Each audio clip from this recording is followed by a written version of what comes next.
नमस्कार, मी अनिल उपाध्ये. शिवसिद्ध बातमीपत्रात आपलं स्वागत आहे. पाहूया आजची बातमी.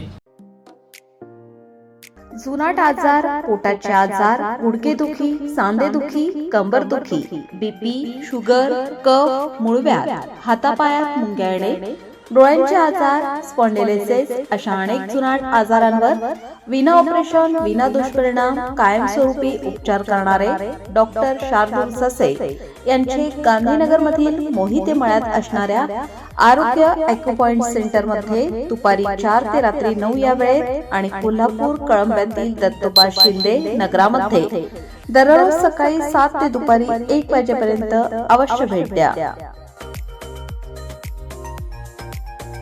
गडमुडशिंगे इथं अभूतपूर्व उत्साहात श्री धूळसिद्ध देवाची प्राणप्रतिष्ठा करण्यात आली.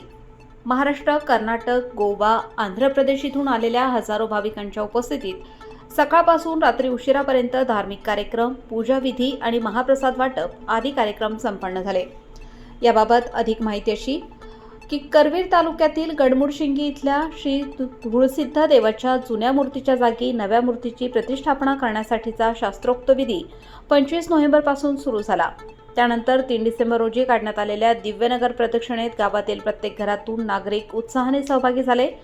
धनगरी ढोल, कैताळ, बासरी, कांबळेचे निशाण, छत्री, अब्दागिरी आणि धनगरी गजनृत्य अशा पारंपरिक मिरवणुकीने गावात जल्लोषाचे वातावरण पसरले.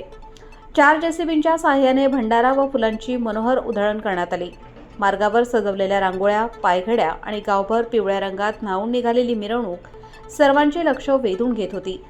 5 डिसेंबर रोजी शुभमुहूर्तावर पहाटेपासून धार्मिक विधीला सुरुवात झाली.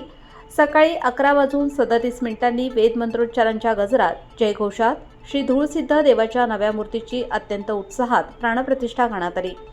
पंचक्रोशीतून तसेच परराज्यातून आलेल्या महिला भाविकांनी वाजत गाजत ओटी गारवे आणत विक्रमी गर्दी केली. मंदिर परिसरात आकर्षक विद्युत रोषणाई आणि फुलांची नयनरम्य सजावट भव्यतेला अधिक उठाव देत होती. महिला मंडळांनी रांगोळ्या काढून उत्सवाची शोभा अधिक वाढवली. सोहळ्यानिमित्त आयोजित महाप्रसादाला दिवसभर प्रचंड प्रतिसाद मिळाला. गावचे सरपंच, उपसरपंच, ग्रामपंचायत सदस्य, विविध संस्थांचे पदाधिकारी तसेच परिसरातील मान्यवर यांनी उत्स्फूर्त हजेरी लावली. संयोजन समिती आणि गावकऱ्यांच्या उत्तम नियोजनामुळे सर्व कार्यक्रम सुरळीत पार पडले.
शिवसिद्ध न्यूजसाठी गडमुड शिंगेहून दीपक गुरव.